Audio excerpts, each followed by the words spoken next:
Inside Bremerton. This is the City of Bremerton's video newsletter, and we focus on issues and topics important to its citizens.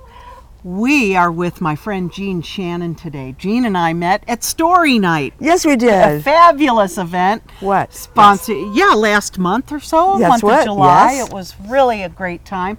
So I was introduced to Jean, and I heard her story and said, wow, we need to share this with our community.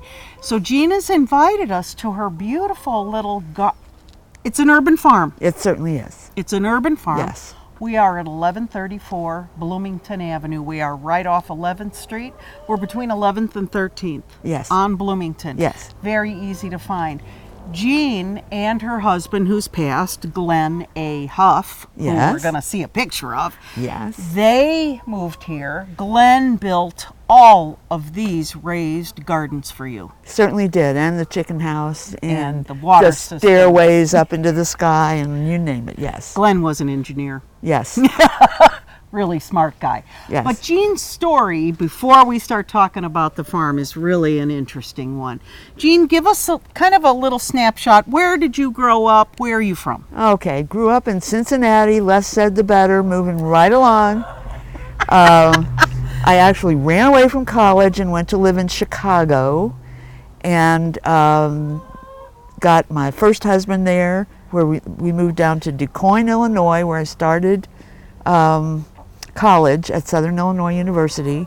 Then moved with him to Ambler, Pennsylvania, right outside of Philadelphia. And there he disappeared. He took off. And my parents sent my parents a letter, so they came and rescued me and hauled me off to Boston, lived there for a year, and then went back to Southern Illinois University in Carbondale, Illinois. Mm-hmm. So met my second husband there, graduated from Carbondale, and husband decided to go to graduate school at Washington University in St. Louis, moved to St. Louis. How many states are we up to now? Yeah. Anyway, so that went on for quite a while. I lived there a long time. Did you? And broke up with that husband, and I needed both of these husbands to get my two wonderful children, one from each. But then I went to law school at Washington University and drove away from Missouri the very next day, literally, to Seattle, where I was going to be a Seattle lawyer forever. Forever. Yes. So And we're 1978. That was where we are. 1978. Yes, I was. Why Seattle? Because you heard it was I wonderful. had been it was there. green. I thought it was wonderful, and it was back then. Yep. And so that was it. Mm-hmm. And sorry. No problem. I'm the person who wants to be in control of my life at all times, and so this was a decision, and stand back, Seattle. So moved there. Get out of my way. Right. Studied for the bar exam all summer long. Took the bar exam, and then of course law firms aren't hiring until the results come out. So felt like a slug from being in law school for 3 years and in the library at the law school in Seattle for the whole summer. So I went to pick apples.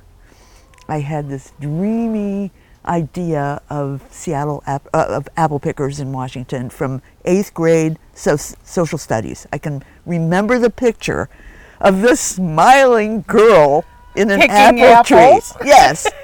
So I did. I went over where all the fires are now, and by Lake Charleen. Yeah. Got a job right away, and took up residence in the fruit picker camp, and picked apples. Party at the camp on Saturday night. Ran out of beer. I'm the only one who doesn't drink. So I said, okay, I will go in town to get more beer. Got hit by a drunk driver on the wrong side of the road on a blind curve. Oh, no. Got this part of my face smashed in, and big bad fracture, bone coming out on this leg. Oh, wow. So out of action for a good long while. And bar exam results come out, and I passed. And I went to the swearing in. I crutched into the swearing in. And then they have you stand up to be sworn in. I had my cast stuck under the seat in front of me, and I couldn't stand up. But I got my certificate anyway. So, but then I'm really badly off for a while, and I can't be going around looking for jobs. Oh. And so I recovered. I was sharing a house with another woman who had, my son was already out of the house. My daughter, she had 2 daughters, 1 a year older, 1 a year younger. So we had this wonderful household. And so and they had a Barca lounger, which I would never buy for myself, but for propping my leg up, exactly what I need. So I got better, and in probably January or so, made my way, still not fully, I'm still in a cast, got myself a job at the law school doing legal research for a professor. Oh, nice. Just a little part-time, get me out of the house, do some walking. And there was a job advertised. Doing legal research, tax research in Alaska, summer job. And I thought, perfect. I had studied, I kind of specialized in tax law in law school. Oh, wow. So, well, this will work. Yeah, a summer job, and then in the fall will be hiring season. I'll come back and start. Yeah, right. Well, I got the job, and it turned out that it was not a law firm that hired me. They didn't actually say it was, but they sure acted like it was. But anyway, that was the other guy. That wasn't Glenn. But anyway, it turned out it was Glenn and his partner that had hired you. That had hired me, and the fact was they had gotten involved in one of those tax avoidance schemes that were so prevalent in those days. There was be your own minister, start your own church, and anyway, they had paid a lot of money to get this tax advice, and it was represented to them as absolutely legal. But they were starting to get some questions from IRS, disturbing questions, and they realized that maybe they needed to know something, so they literally hired me to find out if what they were doing was legal. Let's fast forward a little bit, because Glenn, it became your husband. Oh, he certainly did, yes. And he is the brain behind the gardens. All of these gardens. Yes. But the interesting thing that I want Jean to tell us about, so she obviously marries Glenn. Yes. And they go from Alaska. They had conversation about Belize. No, we went to Belize. You did. Part of this tax thing was going to Belize to set up companies there. And it was all legal because you actually went there and created the paperwork there and had it notarized there, and so it was real. Okay? So that's why I went to Belize. With that first time we went together. Wow. That's what it was about. Wow. Very cool. So you did farming in Belize? Oh yeah. While we're there, we're driving around and seeing the place. And there's these miles of open land where nothing's happening. And Glenn is always he's very interested in real estate development, and found out that this land was very cheap, like $6 an acre or something. Oh my. When the first piece that we were looking at. And so, let's do a development. Let's do it. How long did you actually live in Belize? Well, we didn't actually live there. We had a resident manager. See. Glenn still had his engineering practice in Wasilla, and I had my law practice. And for 10 years, that's exactly what we did. 11 years. You would years. just go in and out of Belize. Yes, travel, many times a year. Yeah. Yes. Hey, nice place to visit when you live in Alaska. Yeah, right. You bet. I bet it took a few days, though, to get there. It took 2 days, and that was the reason why after 11 years of that, we moved to Wisconsin to get closer to Belize. That cracks me up. Yes. Move to Wisconsin to be closer to Belize. Well, that cracks it is. me up. If you just, it's a quarter of the way around the world, literally, from Alaska to Belize, and you save several thousand miles by living in Wisconsin. It's exactly. So, there you go. Wow. So, Belize, Wisconsin, fabulous life with Glenn. Yeah. How and when Bremerton? Oh, well, in between Alaska and Belize and Bremerton, there was Wisconsin. And we moved to Wisconsin to, well, I already told you that. Right, Yeah. right. To get closer to Belize, and we bought a farm there. In Wisconsin. 40 acres. Well, we bought 40 acres and turned it into a farm. And so that's what we did until 2003. And we're getting up there. This is a surprise to everyone, I'm sure. But that you age, that we all age. right. So we feel young, but we thought we were retiring, and we moved here because to be close to my children who live in Seattle. And we moved to Bremerton because you don't sell a house in Wisconsin and buy one in Seattle. Not affordable. Right. Not affordable. So it turns out I'm just so thrilled to be here. Yeah. Instead of Seattle, because this is just far more, for what we do. Right. Perfect. Yeah. Great. We're going to take a break and talk to Jean now. The next segment is going to be all about her farm here on Bloomington and what Glenn did and the water system and all that. Stay with us. We'll be right back.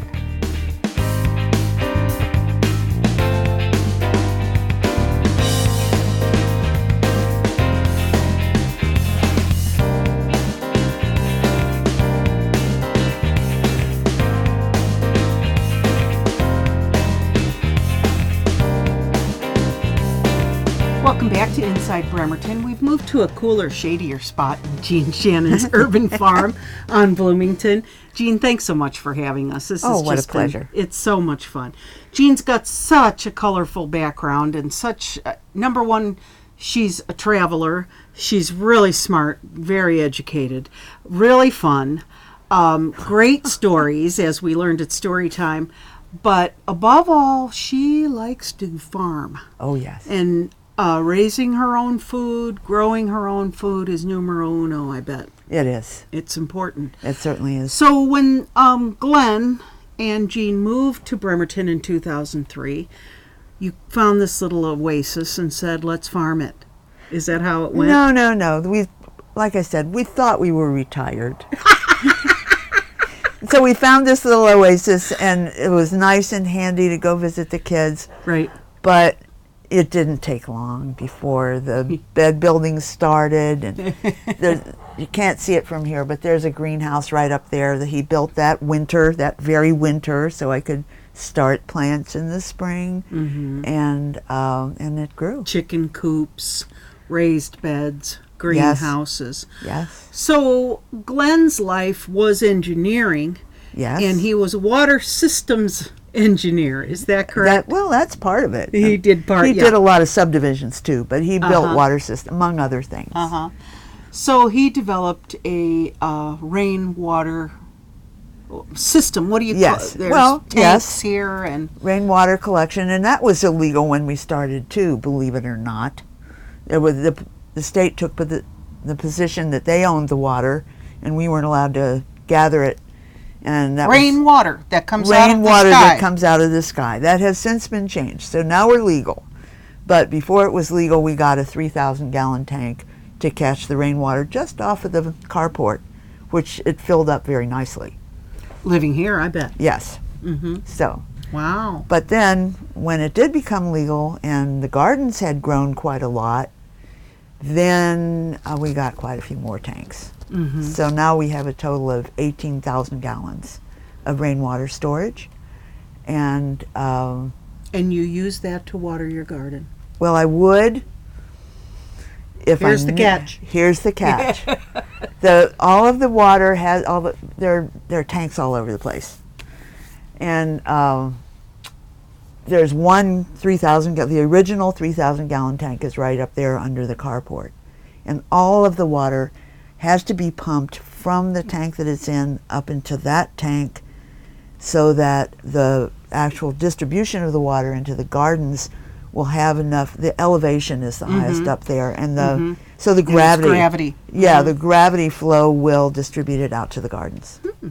Interesting. And that's where you could use some help. Yes, it is, because Glenn had it all worked out, but I don't know. And so far, nobody has been able to tell me. Because Glenn's not here. Because Glenn's not here. How to use the tanks that are in that little shed right there. not the tanks, the pumps. They're in that shed to draw the water from the other tanks up into this tank so that it can be used. Right now that tank's empty. Sorry. So Jean's looking for some help. Yes. If you know water systems, pump systems, Yep. talk to Jean. That's right. I bet you would barter. They help you, you help them. I would, bet yeah. you're that kind of person. That could be certainly worked out. You betcha. So we're on Bloomington, 1134 Bloomington, right in Bremerton. Jean, so you had a business downtown. Tell us about your little business you had for a while. One of my follies. Well, you tried. I tried. It was a little grocery store downtown. The name of it was Fresh Local. And the purpose of it was to provide a market for the farmers in the area where they could sell to a grocery store. Because the big Central Market does much more now than they did then, but they're the only ones. Well, now we've got a Hagen's. Anyway, small farmers did not have access to the retail sales. So that's what it was for, and it was kind of a grower co-op concept, but it didn't work out well. Darn. Because obviously if you're going to sell to a retailer, you have to get a wholesale price, and these farmers all go to the farmer's market and get retail or above. So they didn't want to give that up. Yeah, darn it. What year was that you had Fresh Local? About 05? It was way after probably, well, no, let's see. Well, it closed after 2010. So it was, right at like the end of like 29 maybe started. I don't remember. So if you remember seeing Fresh Local downtown, that was Jean's place. Yes. So Jean give us kind of a synopsis. What are you growing here? What are you doing? What do you have? Everything that I know how to grow. I used to know how to grow. Now that little abrupt climate changes here, not so much, but all kinds of vegetables. And I have cherry trees, plum trees, and apricot trees that never give me any apricots. You're standing under one right now. Talk firmly and maybe they'll get it.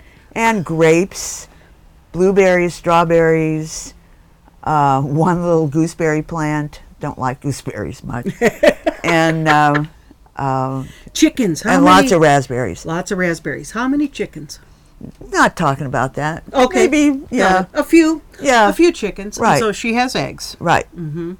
And you will see that Jean and Glenn use every square inch. Yes. Plus, as Glenn has built up and over, and there's raised beds on that roof on the roof, that's right. And so every square inch is used. There's not any lawn here. There's no lawn. No, there is not. It is only vegetables, fruits, and a few chickens. Yeah. A few chickens.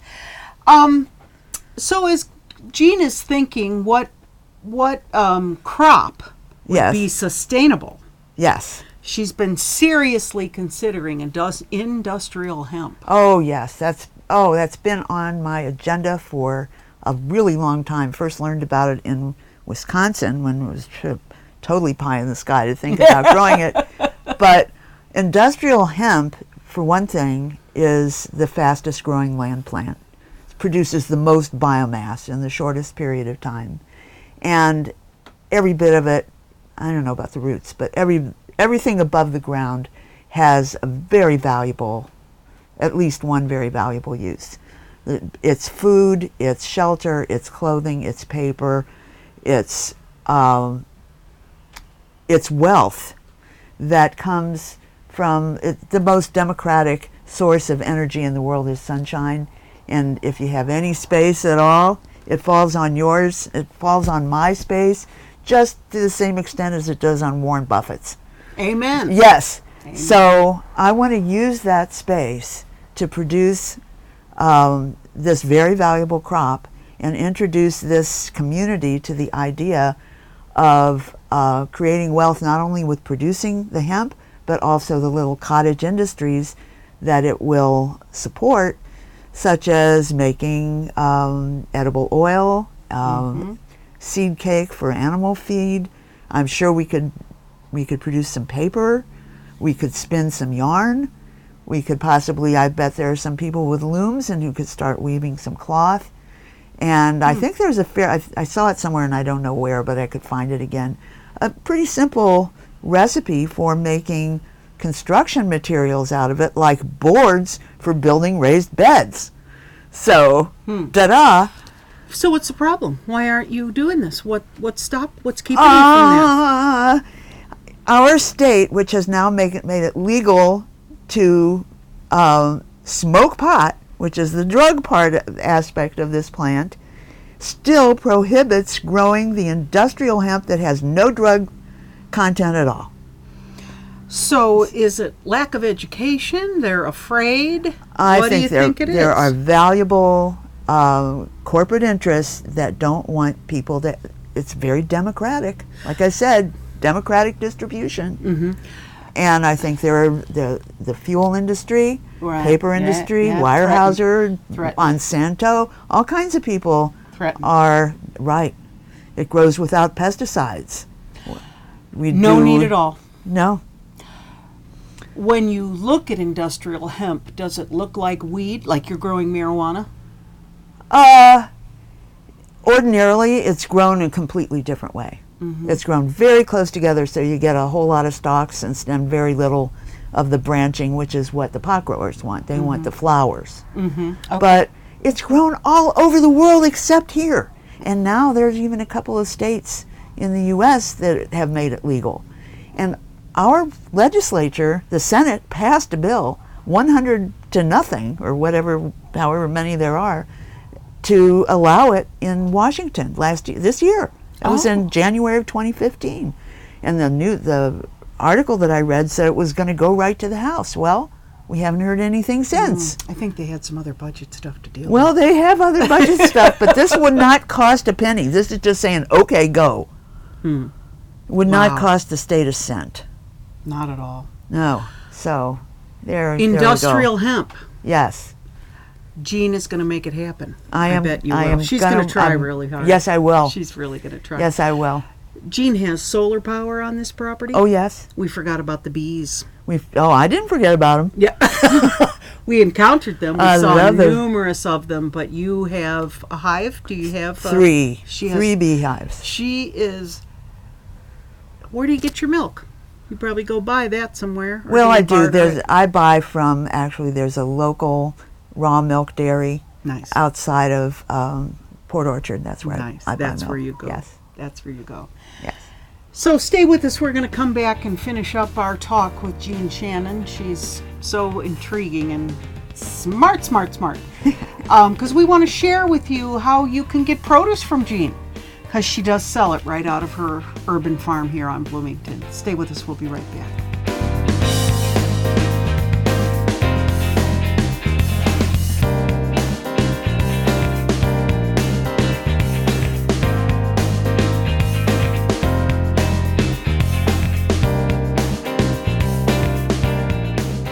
Welcome back. We're with Jean Schanen at her urban farm on Bloomington and Bremerton. 1134 Bloomington is where we're at. Jean has a website that she's had since 1980 called startnow.org. That's right. Tell us about it. Start Now is, I formed the corporation, that was late 80s, and it was because, it was while we had the farm in Belize and we had 700 acres of citrus and all kinds of stuff growing there on that land that had previously been barren, just not growing anything, no topsoil. And it was so wonderful because we had come up with procedures that formed topsoil on that wasted land. Mm-hmm. And it was very simple. Mm-hmm. In the tropical environment with a year-round growing season, we planted a legume that was chosen because it would survive both the very wet season, 137 inches of rain a year, and the dry season, 6 to however many weeks of no rain at all in the summer. The name of it was Desmodium ovalifolium. I still get requests for where to buy it, which I can't satisfy. But anyway, by just planting that in the orchards and then mowing it periodically and letting it compost in place, which then became habitat for all kinds of microorganisms up to tapirs and jaguars, I don't know, all kinds of things. It became, it just was so rich an environment that it turned into topsoil this big. I got a picture. That deep? That deep in a matter of about 3 years. Wow. So we became convinced that this was a very important discovery and that millions of acres of wasted tropical land could be recovered and made productive in this way, very simply. And so we started to educate. Start Now. There were no websites back in '89. Yeah, oh, that's right. But started the corporation to pursue those goals. And then a good friend helped me, made a website for me. Great. 10 years ago, where I published what I think about everything, or at least 10 years ago, and that is startnow.org. And I invite people to look at it. And if anybody has any website building skills that could help me with a new website that could be interactive and a lot more functional, that would be wonderful too. That's not my skill. But other people have those skills. Yes. And then I'm sure you would barter with them or make Yes. that all happen. Yes. So startnow.org if you want to learn more about Jean and also about starting now and doing your own garden, even if it's one raised bed. Yes. It's starting now. That's right. It is starting to raise your own food because someday the grocery stores yes. won't have anything. And Jean's got an opinion about that as well. Oh, yes. So if you want Jean's produce, she was going to the farmer's market for a while. Now that's not in her ability. No. But she's selling it right here on this table. And you need to go to produce at startnow.org. And Jean posts what's fresh, what she's got. Yes. Right now she's got millions of zucchini. Biggins. Send me an email and I will put you on my email list. And once a week I send out an email that says, here's what we have this week. You place an order by email and tell me when you want to pick it up. I fix it up and I put it out here. With your name on it? With the name on it and the price. You put the money in I don't know, should we put this on public TV? It's honor system. Yeah, it's right. really an honor system. Yes. And you find those at some local farmer stands Yes. as you go up Central Valley Road in Scandia. Right. You can go there. Eggs are in the fridge. They're $2, $3, whatever. Put your money. It's an honor system. Yes. And most of the time, I think it works pretty good. Oh, yeah. It has Because you want honest people. 100% so far. Excellent. Again, Jean is at 1134 Bloomington, and she has vegetables and eggs and fruit. She's got it. And also she's got knowledge that you can learn from her from startnow.org. Next year, I hope to be offering classes to the public. Perfect. On every aspect of gardening, from seed selection all the way up through harvest. Excellent. So I'll be trying to publicize that soon. That's great. Yeah. Jean, you are a joy. I'm so glad we met. And Oh, I'm thank so you. glad we Likewise. did this together. She's a joy. And she's at 1134 Bloomington. Don't miss her.